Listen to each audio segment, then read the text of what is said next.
Hey, what's up, everybody? Thanks for joining us on the Daily Drive. My name is Mike Bro, and we are currently diving into the Gospel of John.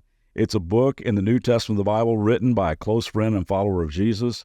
He was an eyewitness to all the amazing things that Jesus did, the incredible words that came out of his mouth, and the inclusive way he loved all people. We left off in chapter 8, verse 6 yesterday. The scene is this. The religious leaders are trying to trap Jesus into saying or doing something they can use against him. So they set up this woman, accuse her of sexual sin, then throw her down in the dirt in front of Jesus and this huge crowd of people he's teaching. And they start screaming, "This woman was caught in the act of adultery. What do you say we do about it?" And we saw these 4 words yesterday. 4 words that might forever change the way you see God. It said this, but Jesus stooped down. Jesus stooped down. Why? Because that's where she was. Unlike the religious leaders, Jesus cared about this woman, and he gets down on her level. Everyone else is towering judgmentally over her as she sits ashamed down in the dirt. She's just trying to cover up her nakedness, grab some dignity, and Jesus stoops down. Did you know that about God? He stoops down to meet you right where you are. Gets right down in the dirt with you and me. It says this, but Jesus stooped down and wrote in the dust with his finger. Now, what was he writing in the sand or the dirt there? Some have conjectured that he was writing down different sins for the crowd to see so that they would be convicted of their own sin in this moment.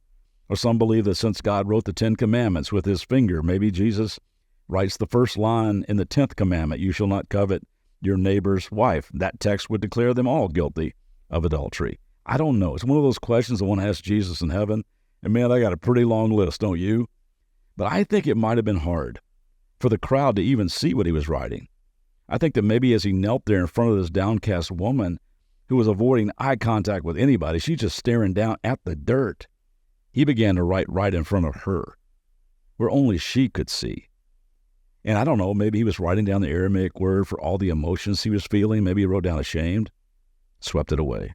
Worthless, swept it away. Unloved, swept it away. Dirty, filthy, guilty, swept it away. Then he writes with his finger, God loves you.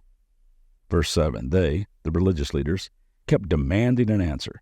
So he stood up again and he said, all right, but let the one who has never sinned throw the first stone.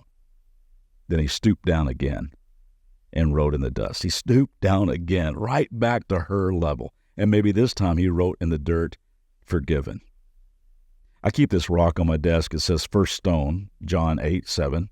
I keep it there to remind me that I have no right to throw stones at other people and to help me remember what rock I crawled out from under when Jesus found me. You see, we have a tendency to stand over fallen people, don't we?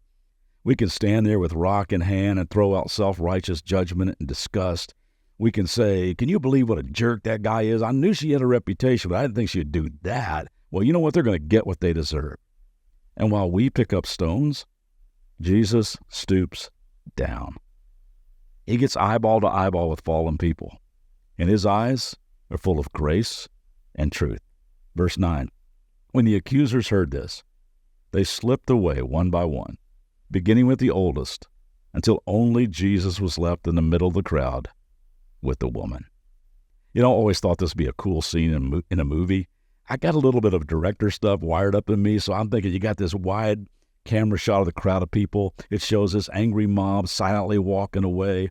Rocks are hitting the ground. Dust is flying up in slow motion. And as the crowd dissipates, the camera gradually zooms in. The acoustic soundtrack kicks in.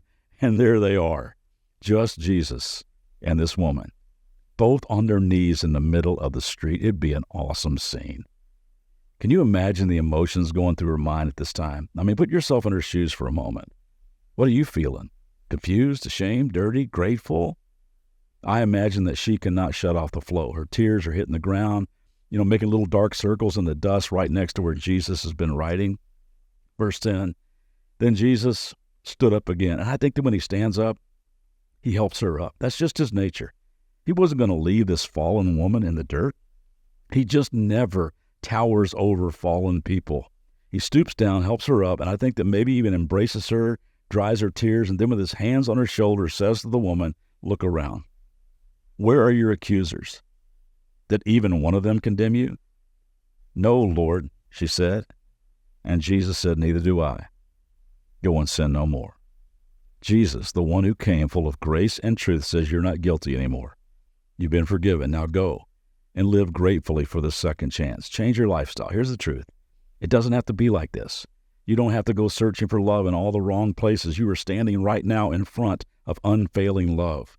You're accepted. You're significant. You're priceless. You are so worth it that the God of the universe stooped down in the dirt to be with you. Go and sin no more. What do you think was going through her mind as she walked away? You see, Jesus came to give us life.